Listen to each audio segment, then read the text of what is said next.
Hey, Iyo.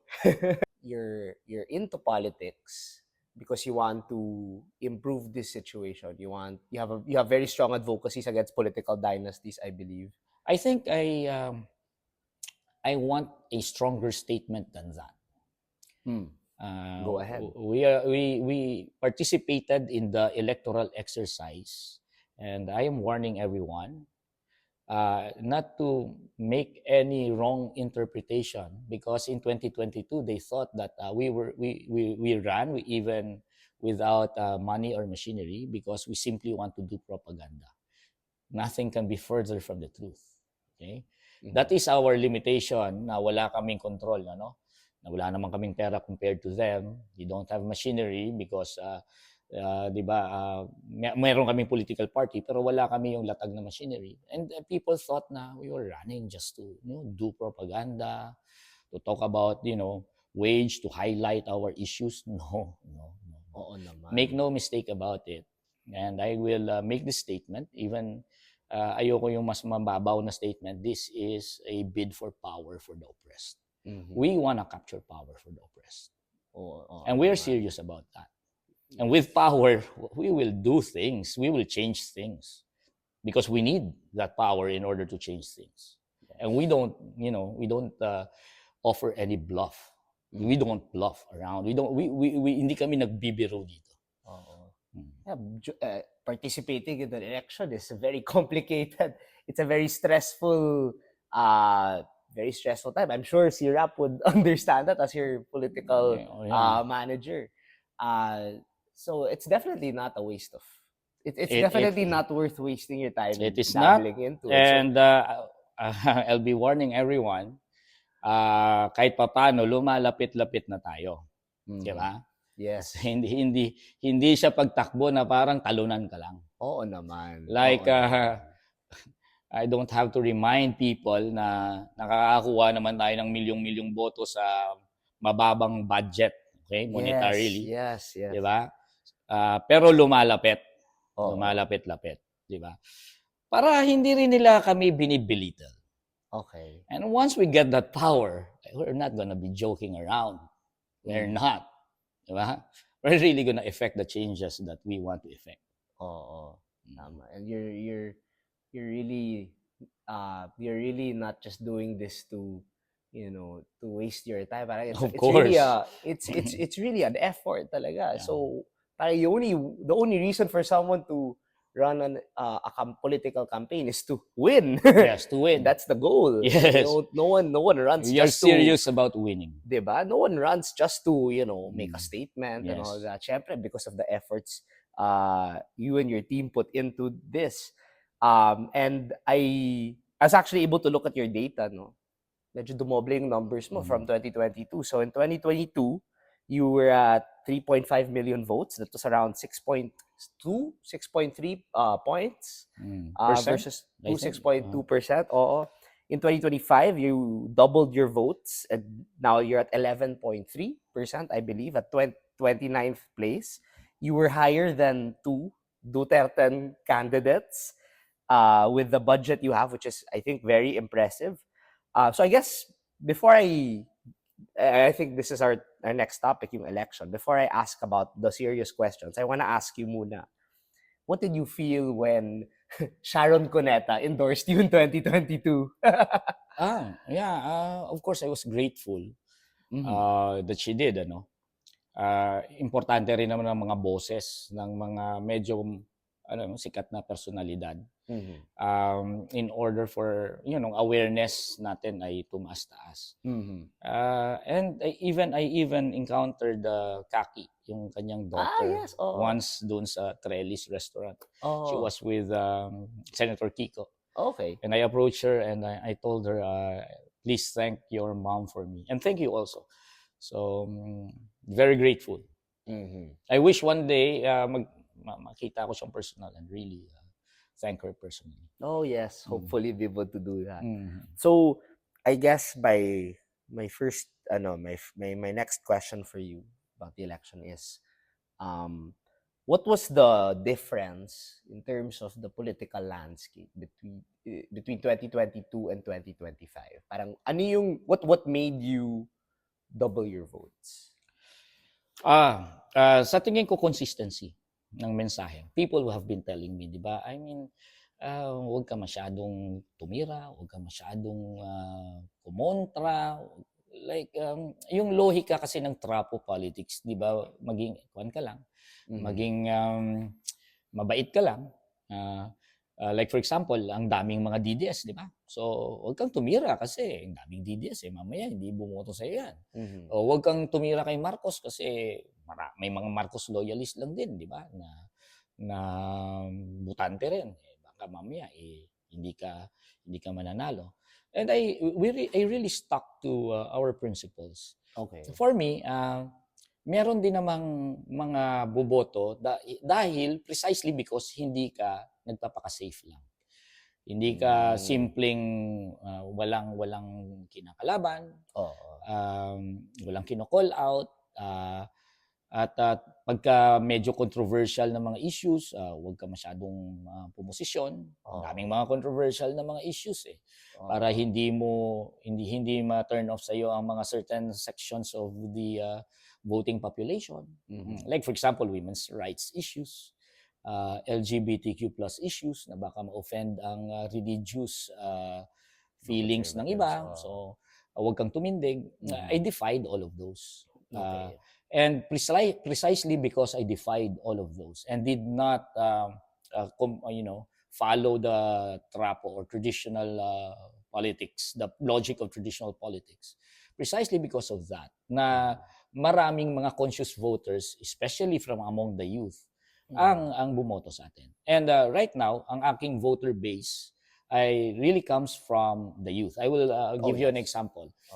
In NCR, the voting population of those belonging to 18 years old to 28 years old comprises, I think it's more than 1/4 of the voting population, around 1.9 million. Okay. And from among them, I was able to get the votes of 1.64 million. Okay. More than 70% of the young voters from 18 to 28 in the NCR. So the numbers will show na malakas ang aking support from the youth and students. Di ba? And I will not be able to get that kung simpleng, alam mo yun, hindi, yung sinunod ko lang ang lohika ng traditional politics, which is wag kang tumindig. Maging acceptable ka sa lahat, di ba? Don't define yourself categorically sa mga issues. Para sa akin, yung section na ganyan ng populasyon, yan ang aking gustong palakasin. So I attribute the increase of my votes to that. Okay. So the assumption there is the number of people that really like politicians na hindi takot tumindig, yung mga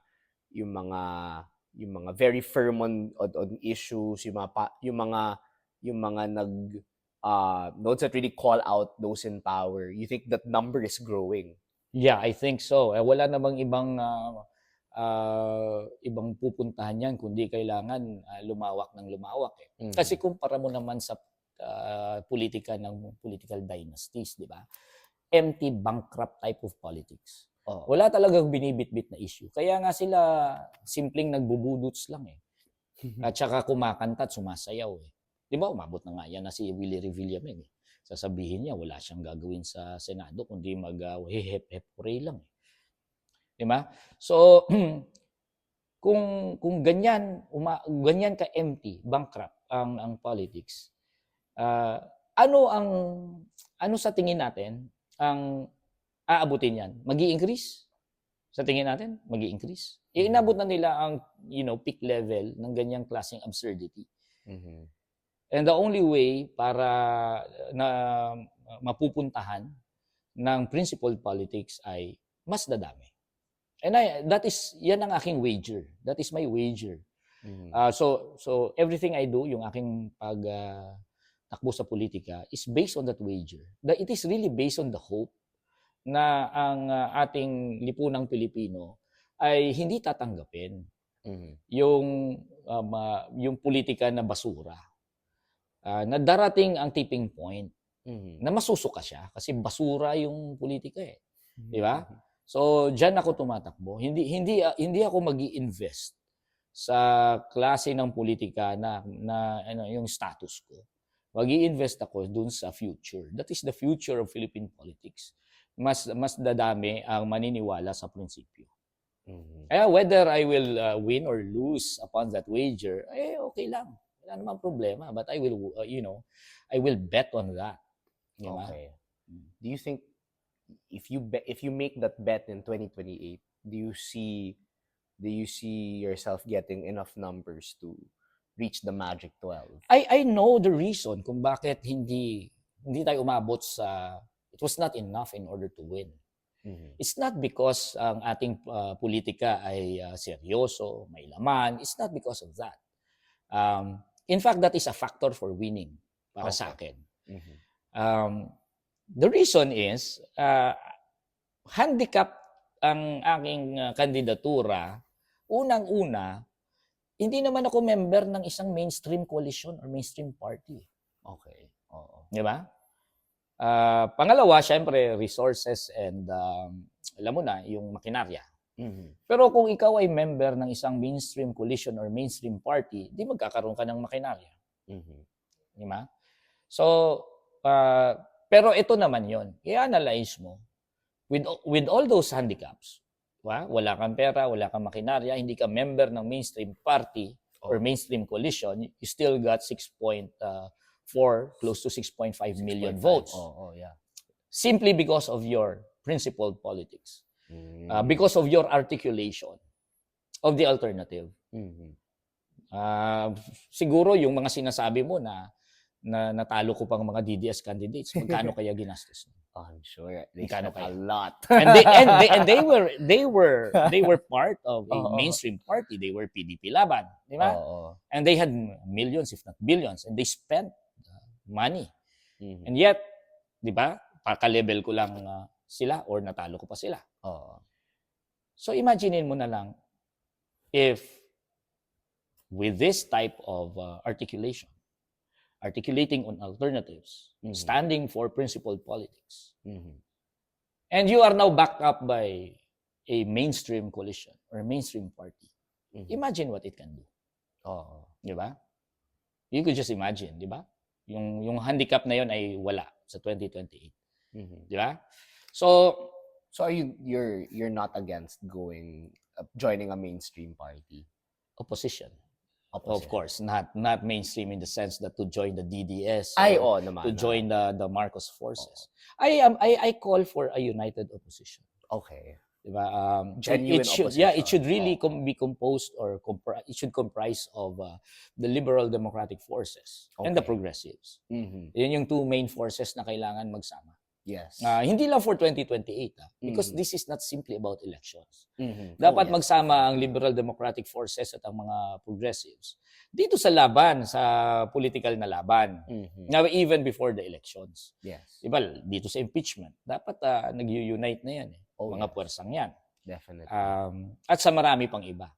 Yes. Otherwise, kapag hindi tayo mag-unite, most likely, ang mananalo sa 2028 ay ang mga puwersa ni Duterte.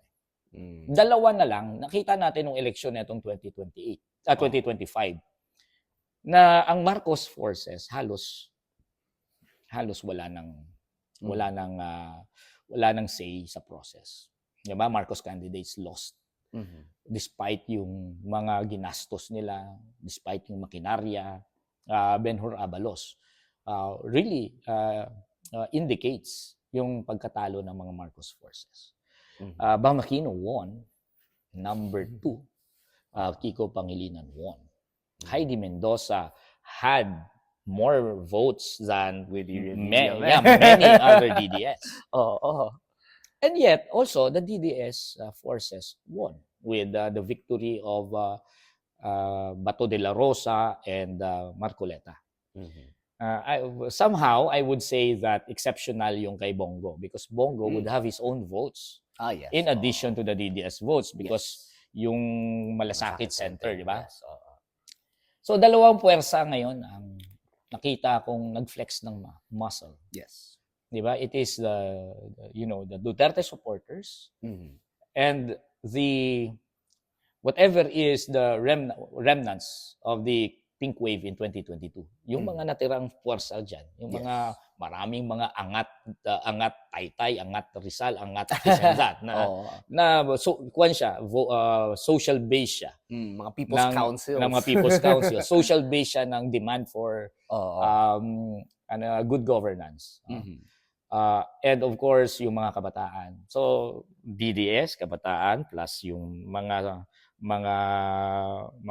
remnants nung pink wave nung 2022. Yan ngayon ang mga puwersang nagbabanggaan. Diba? Yes. So, dapat mag-unite yung liberal democratic forces and progressive forces. Tapos, in order to also consolidate yung mga puwersang gusto ng good governance, gusto ng pagbabago, ayaw ng old politics. Otherwise, kung hindi mag-unite and consolidate these forces, ang magko-consolidate ang mga Duterte forces. And together with them, ang mga traditional politicians, ang mga political dynasties, nagka-calculate na ngayon for 2028. Sino ang sasamahan nila? Siyempre, hindi nila tatayaan si Marcos. Kasi si Marcos for the next 3 years magiging lame duck na yan. Patapos na yan eh. So, ang tatayaan nila ay si Sara Duterte. Kasi pag naging presidente yan at hindi natin tinayaan yan ngayon, di outside the kulambu tayo pag yan ang naging presidente. So, the DDS forces plus our traditional politicians, our political dynasties, magre-realign doon kay Duterte. So if we don't unite, anong mangyayari? Diba? We will give power on a silver platter sa Duterte forces. Mahina tayo. And I don't have to remind everyone pag bumalik na naman ang Duterte kung anong klaseng lipunan ang magkakaroon tayo. Talagang babagsak na sa Banana Republic itong Pilipinas. And deadly. Hindi lang siya sa Banana Republic na nakakatawa. Diba? Banana Republic na deadly. Babalik na naman ang impunity, ang patayan, ang mga red tagging. Diba? And in order to, pigilan natin, to prevent that possibility, diba? We really have to find it necessary and exigent na magsama-sama tayo. You were talking about the pink wave in 2022 and we also had a bit of a pink wave in 2025. What did we do wrong dun sa pink wave nung 2022 na medyo nag-improve dun sa 2025? I don't know kung we really did something to improve it, but we have to consolidate these forces. Kasi hindi naman nawawala yung mga puwersang to eh. Right now, walang nagli-lead sa kanila. Hindi natin na-consolidate into one strong force na active politically, pero hindi mo madi-deny na active sila politically. Nagka-campaign nga on their own eh, mobilizing their own resources on the ground. Nag-house to house pa rin. Nagpapa-imprenta ng kanilang sariling mga tarpaulin. Nagdadala ng mga pulyeto, nag-imprenta ng kanilang pulyeto. Ganun pa rin ang mga ginagawa niya. I've met them. At nagkakalat yan sa buong Pilipinas. So, I think, hindi ko masasabing may improvement kasi hindi natin nagawa yung pagkonsolida. Ito na lang ang challenge for 2028. Dapat i-harness yan into one big movement. Electoral and political movement. Not just electoral. Kasi kung electoral lang yan, di 2028 lang kikilos yan. Samantalang maraming mga political battles ngayon pa lang sa 2025. At kapag 2028 lang sila kikilos, 'di ba? Hindi rin makapaghanda, hindi rin makapag-ensayo, hindi rin makapag-create sila ng mas malakas na organisasyon. That's what we must do right now. Ang challenge is for us ay i-unite 'yan, i-harness 'yan at i-lead. Magkaroon ng leadership sa kanila. So para pagdating ng 2028, haharap yan sa mga puwersa naman ng mga dynasty at nila di Duterte. They will now be in shape in order to do that. What challenges do you see in terms of consolidating these forces together for 2028 and beyond? I think dalawa yung set of challenges. There's the electoral and the political after. The challenge really is for these forces to accumulate the necessary political experience and even define itself or themselves. Diba? Define themselves in relation to issues. Sinasabi ko nga sa kanila kapag nakausap ko sila, good governance is good, but it cannot be enough. Ang ating demand for good governance. Kailangan din ng social justice. Okay. So kailangan yung political alternative kailangan i-define nila in relation doon sa kalaban natin na mga mapagsamantala, hindi lang sa punto ng paggogobyerno, kundi mapagsamantala mismo sa mga basic sectors. So dapat part ng kanilang consolidation ay magkaroon sila ng political maturity. I-define nila ang what they are fighting for. Kailangan lumagpas sa good governance. Para kailangan lumagpas din sila sa simpleng electoral. Kasi ang tendency is malilimit lang yung movement na ganyan sa pagboboto ng mga individual. Mababaw yun. Hindi natin matatalo ang Duterte forces sa simpleng ganyan lang ang outlook. Yung simpleng boboto ka lang ng individual. Di ba? Kailangan they themselves ay maging active agents for change. Hindi lang magkakampanya tuwing eleksyon. So maraming mga kailangan na gawin para i-harness yung mga puwersang yan na nagsimula nung pink wave ng 2022. So when you're talking about uniting, there's the need to make sure that good governance is not the only platform. Kailangan din may social justice issues that are defined by these camps. Hey there, thanks for watching the highlights of the Hey EO podcast. If you enjoyed, why don't you like this video and subscribe to my channel? You may also watch the full episode by clicking the clip in the middle.